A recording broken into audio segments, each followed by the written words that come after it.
Namaste. Hello and welcome to the Sikkim podcast brought to you by Summit Times.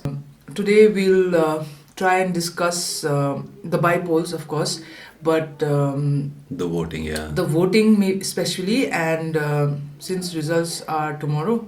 Yeah, we are recording this on 23rd On October. 23rd. I think we should start by introducing ourselves.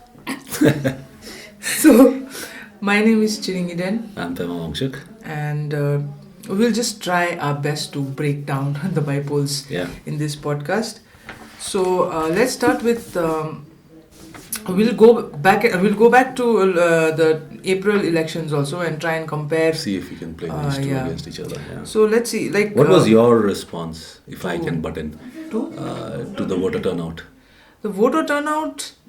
I wasn't like people was. I mean, some people seemed very disappointed with the voter turnout, but like we've seen before, it's never really very high in Gangtok. I'm talking about Gangtok. Okay. The Gangtok voter turnout was, I think, 10% lower than last time. Then April, yes. Yeah, so Even when it was the lowest of all the constituencies. I know. So Gangtok polled how many this time? 50 something? 50 what? What was Gangtok's voter turnout? 52. And it was 62 last time, yeah? Yeah. Which was the lowest. Yeah. And sure enough, this Yeah. bypoll also it is the lowest. The other places, there wasn't much difference in the there voter was. turnout. I mean, Poklok Kamrang, there was hardly any difference. 1%, I think. Yeah, barely 60 votes, 60 fewer votes, which could very well be postal ballots for all we know. So there's no change there. No, and in Martham Rumtek, nearly 1,000 fewer voters turned up for the by-elections this time. In percentage, it doesn't make such a big. We're talking small difference, but constituencies, yeah. 13,000 voters. This time it was 12,000 something voters, which is respectably high Yeah.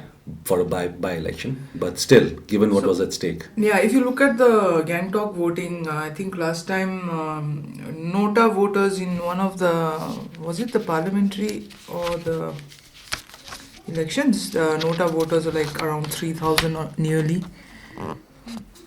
And okay, 2,257. So I was like, that's, maybe it is the Nota voters this time who didn't turn up. turn Now up, why waste yeah. our votes? So no, for example, in Martham Rumtek, where the margin of victory was just 73 votes, by which SDF pulled ahead, Nota was 118. So No, okay, so before you go into the details of the make a whole statistics, jumble of things. yeah, let's just start with Poklok Kamrang. Yeah. Let's start with Poklok Kamrang, where this bypoll we have the two main contenders, Moses Rai from SDF and Mr. P.S. Tamang from SKM. Yeah. So Mr. P.S. Tamang is the Chief Minister as well as the SKM President. So high stakes game there.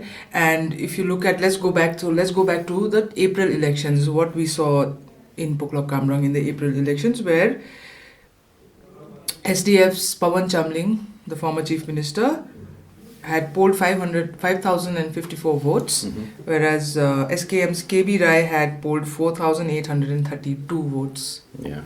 Right? Not really. I think it should be more. No, that's... Yeah. 7,000. Mr. Pawan Chamling had polled 7,000. Sorry? 7,731 votes. Yeah. That was for Namchi Singitang. Though you're talking about Namchi Singitang. Oh, okay. Poklok Kamrang, he had won by nearly 3,000 votes, yeah? 60%. He had polled 60% of the votes. Okay. 60% of the Yeah. votes. And but of course, the equation has changed completely. What by-elections have traditionally not attracted a huge participation all over India, which has not been the case in Sikkim, because Yangang Rangang last time polled about nearly 80% when they had by-elections in Yangang Rangang, nearly 80% turnout. And SDF lost that election, if you remember. Right? Mr. Chamling's younger brother contesting as an independent at that time. R.N. Chamling, yeah. Yeah, he won. So you would normally expect the voter interest to be lower for a by-election.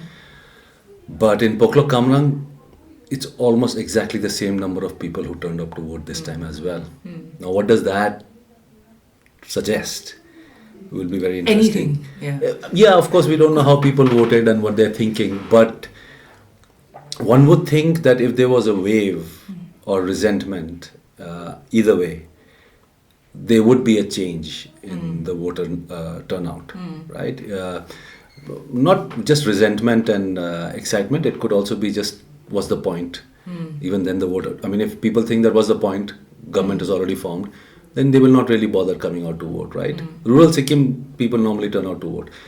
But this time, I mean, like, what has kind of stumped me in a way is that there's almost no difference when we're talking about Poklok Kamrang, right? So this same number of people turned out to vote, and what that will get both parties really worried about, like, what does that mean, right? Because if it had been like people just kind of didn't show up to vote, means they're not interested in the results, then your core supporters decide who wins. If it really goes high, then you would have already sensed what the mood in the constituency was. But when there is no difference, so people are holding their cards really close to their chest. Yeah. Right? So we don't know whether it is, so like by polls, usually the ruling party, people will vote for the ruling party. Automatically, yeah. You might as well get your MLA who's part of the ruling government, and this time is the chief minister who's Yeah, but then it's also the constituency where the former chief minister won by 3,000 votes. And has traditionally been winning. Representing That's that the SDF home ground. Yeah. So it's a very interesting... It is. I am somehow not interested in Martam Numtek. I am more interested in Gangtok and Poklok Kamrang. Poklok Kamrang is the highest stakes game, right? Yeah. Because if Mr. Tamang does not win, then after November he can't continue as the CM. Yeah. That 6-month deadline by when he has to become an MLA comes into play. And I mean, of course, yes, we would have expected his son to resign and that constituency to be freed for him, but there is no guarantee. I don't think there is any way any bureaucracy moves so fast that within a month the resignation will be accepted and by-elections will be called there, right? Yeah. So he will miss the 6-month deadline. Yeah. So it is very crucial for him to win, to continue as the CM. It is also the very purely SDF SKM battle there, right? Because, that is the only. Yeah, I mean that is the only also. But I was thinking, like, people are talking about like development not happening or happening and all that. I don't think that even matters. That's not what you didn't understand. Yeah, no, I get it. Like, I mean, you might say whatever you say that Poklok. You can't go and tell people in Poklok Kamrang that they've not been looked after. We drove on those roads. They're some of the best roads in Sikkim, right? So, if that's any indication. And of course, also that is their tradition. They have been with Mr. Chamling all this while. So can it be turned around that quickly? I wonder what, must have been going through the voters' minds, because you have stayed with a party for so long, but right now that party is a one-man. Exactly. What do you do, even if you're loyal, right? Yeah. And how this equation would have been so different if the SDF MLAs had not defected. Can you look at that scenario? It would have been. It would have been a whole different battle altogether. Fight between equals. Yeah, then it would have been, because this sellout has kind of taken the wind out of SDF sails. I mean, whatever people might say. Looking at the way the assembly is staffed right now, SDF looks like a spent force. So yeah, you're right. I mean, what must be going through the minds of the Poklok Kamrang voters, right? Because it's obviously not, they were not voting for Mr. Chamling just because he was CM.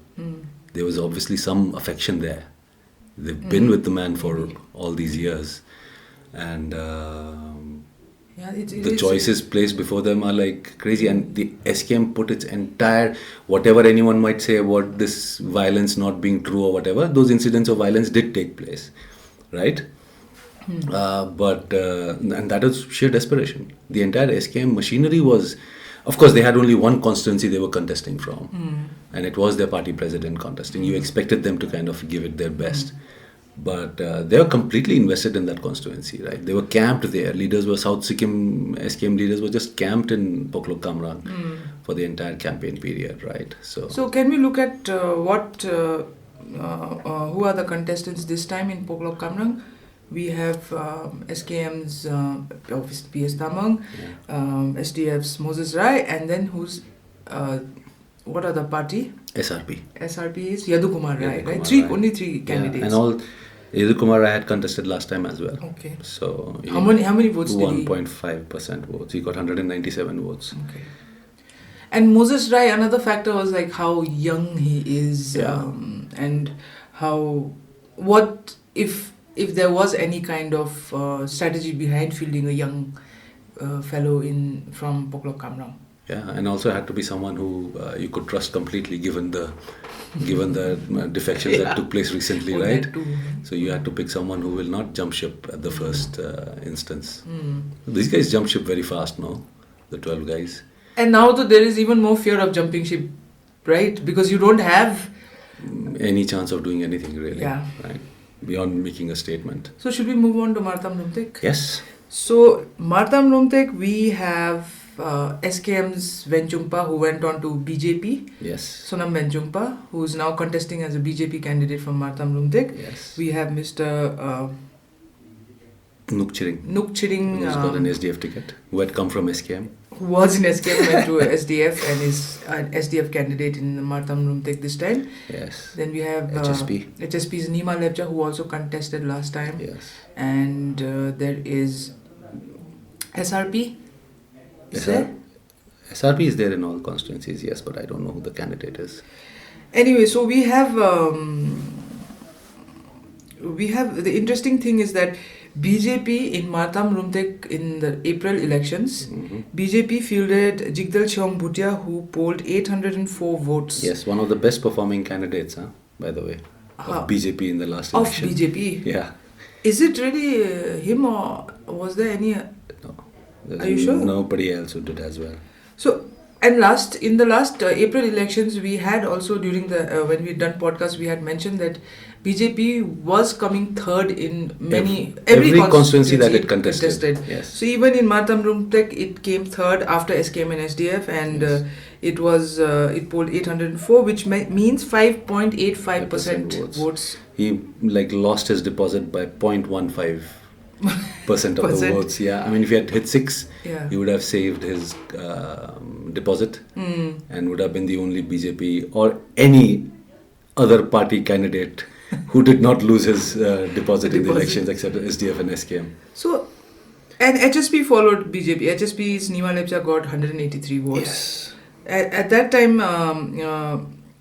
DT Lepcha from SDF got 6,244 votes. Yeah, barely 73 votes more. And just 73 votes more. Yeah, than it was Sonam evenly Venchungpa. split because neither of the two candidates crossed 50%. DT Lepcha got 45% of the votes and Venchungpa got 44% of the votes. So it was very close. Yeah. It was very close. And of course now DT Lepcha is campaigning for Venchungpa. I know. Yeah, this is getting really kind of... Here, you don't really see... this time, you don't really see... I feel like Venchungpa has a very strong chance of winning. He has been contesting from this constituency for some years now, probably a decade, I think. 2004 maybe he started with the 2004 election. So he's a familiar face there. And as is Nukchiring, I think he's not contested, but he's from that place as well. Worked a lot in the last elections. But this is not really a contest between candidates, isn't it? The by-elections are more about ideology. I mean, are you going to vote BJP or are you going to vote for independence and SDF? I don't think... With Venchungpa, I think the difficulty is for the SKM supporters. It's easier because he's an SKM guy. Some of the SKM leaders are on record. One of the interviews in our own channel, someone said that he's been sent on deputation to BJP because he's an SKM guy. So I guess out there, of course, then the chances of SKM winning are much higher. I think it's BJP, yes. Now BJP winning is kind of established out there, right? Because the SKM guys see this guy as an SKM, whatever colors he might wear. So it's not so much of a challenge for the SKM supporters. And I don't think the sellout, the SKM BJP seat sharing alliance, has really been whipped up much in Martam Rumtek as much as it has been discussed in Poklok Kamrang and Gangtok. In Gangtok, that's a bigger issue, I think. People's perceptions of really just forcing a BJP candidate onto their EVM machines with ruling party backing. Yeah, so. And Gangtok has been, even in the last elections, 2014 elections, the SKM candidate then later went on to SDF, right? Yes. Joined SDF. So maybe that also is in the minds of voters. How? Like, कितनी बार ये क्या, like, Why do we have to keep picking? Yeah. Yeah. I mean, one of course. So when we look at Gangtok's turnout this time, 52 is like a really low. Yes. No, I was saying like, so last time also they voted for someone, they voted for opposition who won, and then later on again went to the ruling, joined the ruling. This time they don't have a choice, they are like... This time also, BJP. I mean, if you want to kind of stretch an analogy, then this time also they voted for a candidate who then dropped them, right? Yeah. So every time... exactly. They are like not really high on priority. Yeah, who dropped them, and after that then... Gave them a replacement from the Saffron Party. Yeah, I mean, no, not replacement also. After that, they stripped the Gangtokians of even a choice of... they took away the choice of SKM party, right? Took away the chance of voting for the ruling party. Yeah. Which I think Gangtok must be like saying, okay, this time we'll get it right. This time we'll elect a candidate from a party who's already in government. Yeah. And they were denied that as well. Yeah, so maybe that explains the 10%. Yeah, I think, voter turnout. I would be upset. I mean, one would think that the capital is kind of prestigious, right? Yeah. To represent and then to be dropped. It's like when you're small and you're being picked for teams and you're the last guy to be selected. Like, you're not going to play your best because you're the last choice.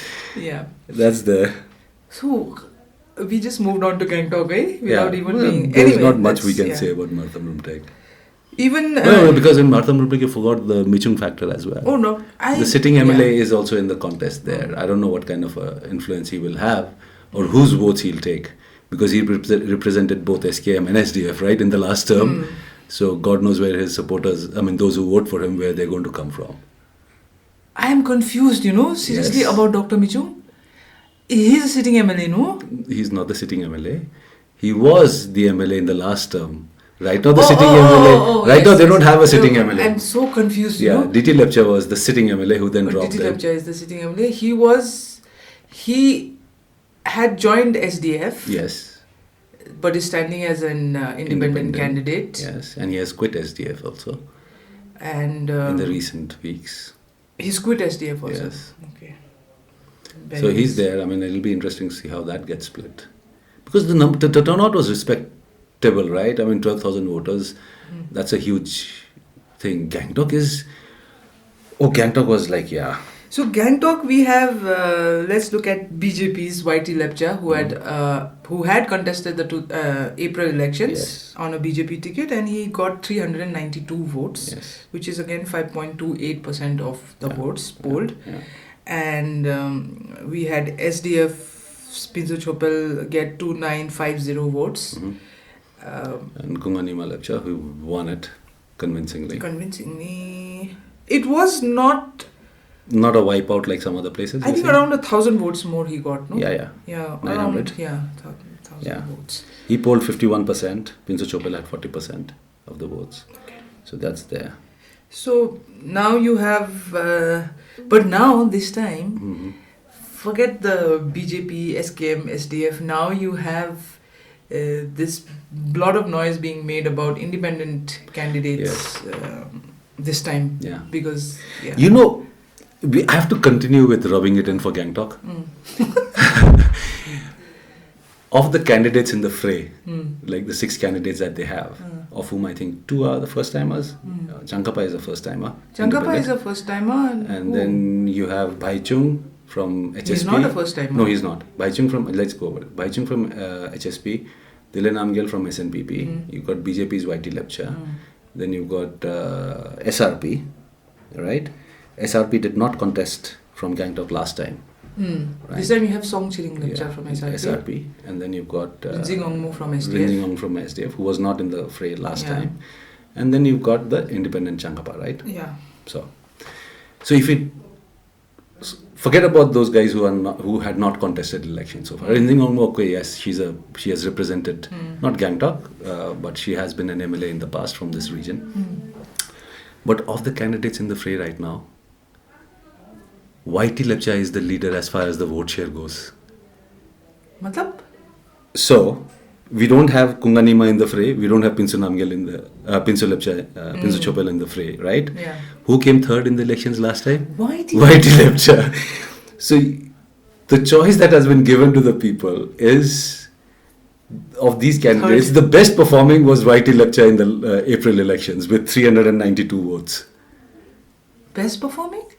Out of the ones who are still in the fray, this election, in the by-elections, because the candidates that you have. Because Baichung got 70 votes and Dilin Namgyal got 97 votes. Yes. And YT Lepcha got 392. So, of the options that are in the play, he's got the best chance. I mean, at least as far as that goes. But, so, it's, yes. So, this time, just about 5,000 voters showed up, right, to vote. Which means that if the winner could win with just 2,000 votes, right? The rest of the 5 can share the remaining 3,000 votes and still lose. Which is like, you kind of reduced Gangtok to the smallest, from the most prestigious, what should technically be the most prestigious constituency. As far as representing the people comes, you've been reduced to the smallest sliver of endorsement that you have. And when the votes are so few, when you're talking just 5,000 votes, then even 50 votes, when you're talking 6 candidates, 50 votes going this side, this way or the other could decide the winner. So I think the most difficult to call, really. I mean, I think Poklok Kamarang is the highest stakes, right? Yeah. And I will not even wager a guess there. Like normally it would be a walkover for the government ruling party. I don't think that's the case, unless we are proven phenomenally wrong. How can people just so quickly abandon someone who's represented them for 25 years in 5 months? Yeah. That's something that cannot be just written off. But Gangtok is going to be really close. I know Gangtok is like drama. Just, I mean, 5,000 means that if you could just get your family and your hardcore kind of party supporters to show up and vote, you'll win the elections. If SDF can kind of has been successful in motivating just its party members to go and vote for their candidate, she'll win. Yeah. And SKM, we don't know what level of real support they've extended to BJP. Because the way I look at the by-elections right now, BJP having 10, and it obviously called the shots, right, in this. Yeah. Right, in the seat sharing, in the way relaxations were allowed for Mr. Tamang to contest the elections and all that. We get a feeling that BJP has the upper hand, at least BJP central leadership has the upper hand in negotiating. If they win 2 seats in an election, they are going to then become a part of the government, I'm sure, right? Why won't they? Their MLAs will want to become part of the government. They'll want a lion's share of the cabinet or the portfolios. So if anyone is really threatened by this by-election, I think it's SKM. Right? From where it could have been just a cakewalk for the ruling party to just win the elections, they are the most threatened by this. Look at the stakes here. Their party president has to win. Otherwise, big loss of face. Right? Ideally for them, if I'm a real hardcore SKM supporter, I will not want BJP to win. Because then BJP becomes even stronger on the negotiating table, right? With these 2 representations there. So, and we have been hearing these rumors about how, maybe we shouldn't be encouraging such rumors, but how SKM or SKM leaders, some SKM leaders and some SKM supporters, SKM party workers would be supporting someone else other than the BJP candidate, like maybe some independent candidate. Yeah, Dilin Amgal's name is making the rounds as having received... because if I'm an SKM party worker, I would be upset with my party office bearers also, no? Why did you not give me an MLA? Because, it's about representation and all those very nice things we can talk about, but it's also about access right? If I'm a youth in Gangtok, an SKM youth in Gangtok, I want an SKM MLA. Because then he'll give me the chota mota contracts and I'll run after him and I'll use his influence to open doors. You took away that choice from me, right? So if I'm an SKM worker, I'll go to an independent who assures me that he'll join SKM after winning the elections. If he does that, he becomes an SKM MLA, right? Yeah. And that's what Dhiren Namgil is supposed to have said, right? Yeah, I believe some interviews had been given where he said, something. No, I was saying, and it is very easy for SKM supporters or even leaders to do that, because they can always, I mean, if BJP loses Gangtok, then it's very easy, right? They'll say supporters were unhappy with the... They don't have... No, because I've heard... You see, what happens then is, then SKM, if BJP loses these 2 seats, then SKM can tell them that you have to remain the junior partner. Because it is I who is pulling in the votes to form the government. You don't have that kind of endorsement. Right? See, like, humne chance to diya tha, so like if you're a strategist, you will want, if you're an SKM strategist, you will want BJP to lose, because then you can keep them in check, right? Yeah. Because I'm sure that's the fear running through the entire SKM ranks, is that given BJP's track record, then they'll kind of become a coalition government. Soon they'll become, like, subsume everything else and become the government, right? So if I'm an SKM supporter, that's what I'll be looking out for. And I'll not want them to kind of become the more dominant force. Yeah, and if I've heard from people I know who are SKM supporters telling people to vote for independent candidates in Gangtok. Yeah. And Yeah, so also it's very much... Because one cannot understand why a seat sharing... It's a difficult sell, right? To the supporters. I mean, for the leaders, we know their reasons, right?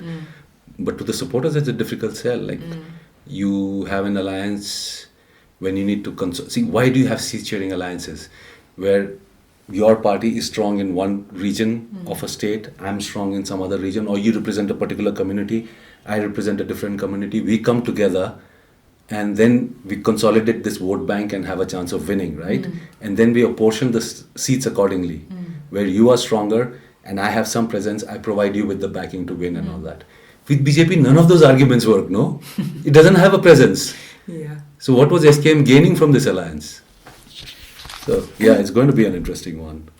If we look at the parliamentary elections, the MP elections in April, what do you see? Yeah, I mean, BJP, so if we keep saying that BJP did not even have 2% of the votes, right?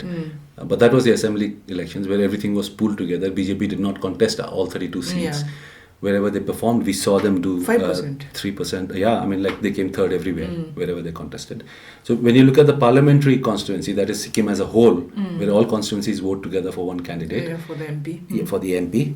SKM, as BJP had polled 4.71 percentage of the votes. So that's their real kind of, let's say, committed support base here.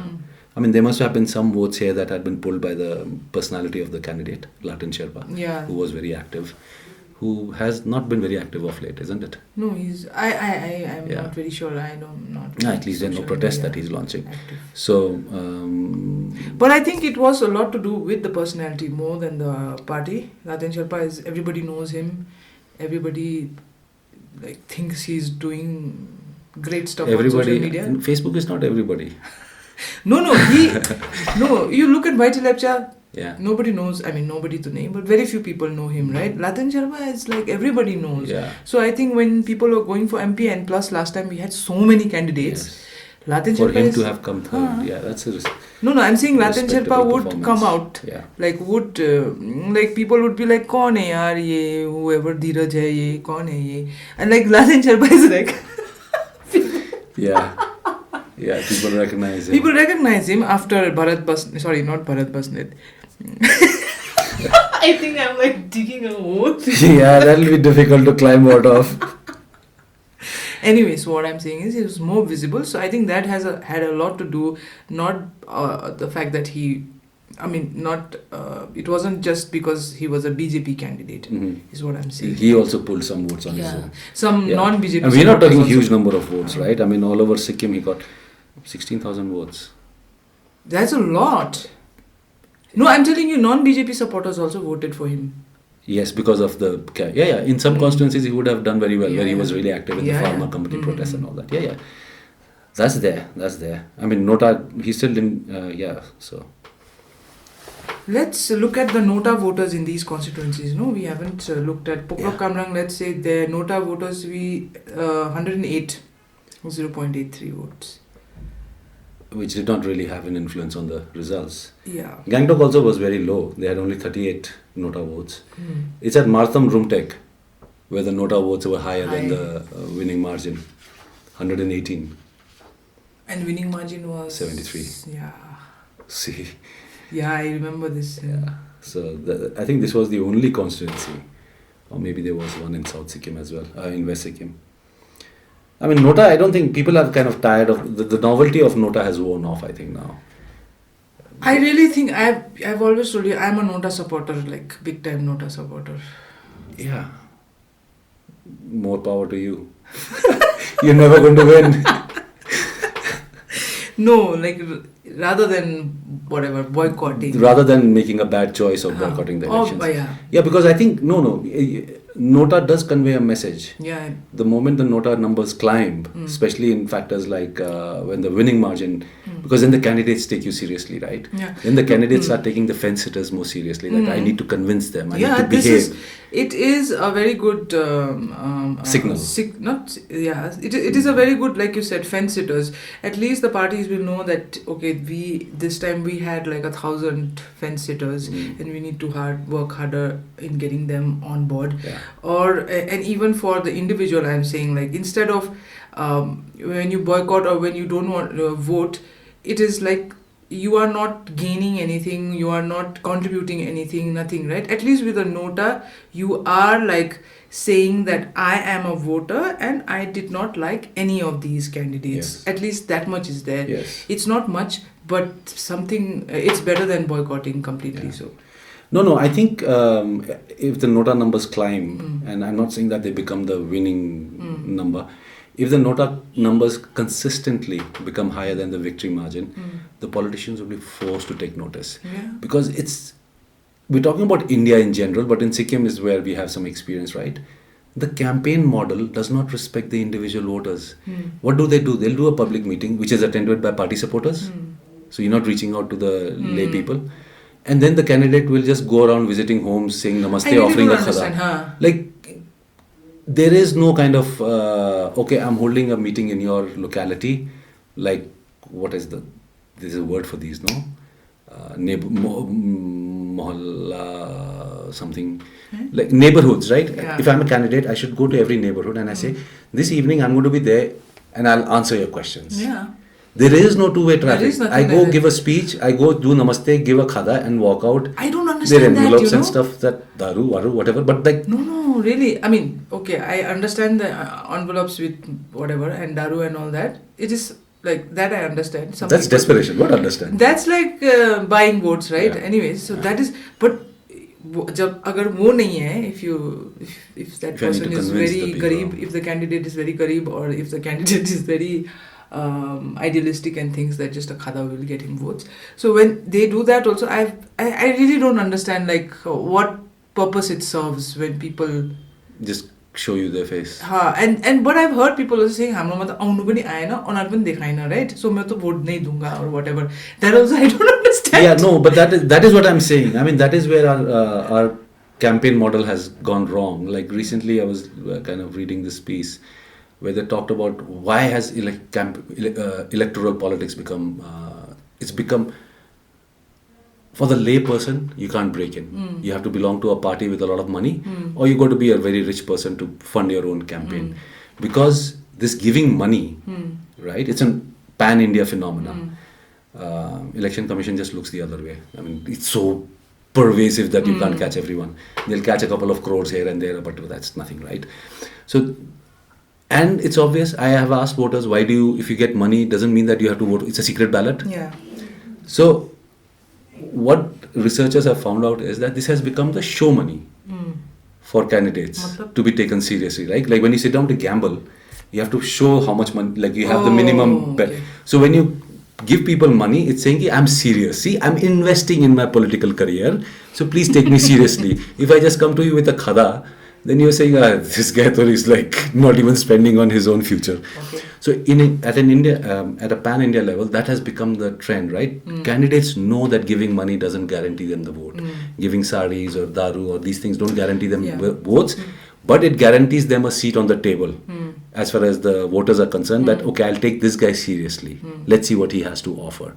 If you don't do that much, then you'll not even be in consideration for their vote. So that is what has happened. Which is the same thing like you mentioned, right? Which also then becomes mandatory for them to just do this. It's like they look so foolish just walking around doing namaste. So I'll give you an example from my school days, right? School Sikkim Students Union, so whatever, elections were happening. And I remember one guy came from Inche school.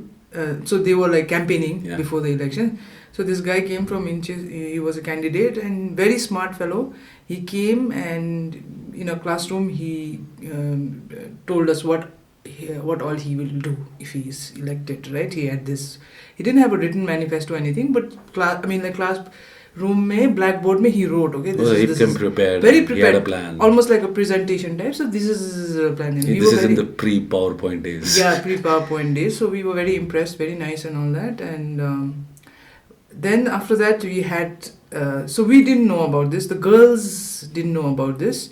It was only the prefects who were allowed to vote. Yeah, whatever. So the girl prefects were very impressed with this guy, not because of he was good looking. Not that's what the male prefects. Oh, that's typical. Yeah.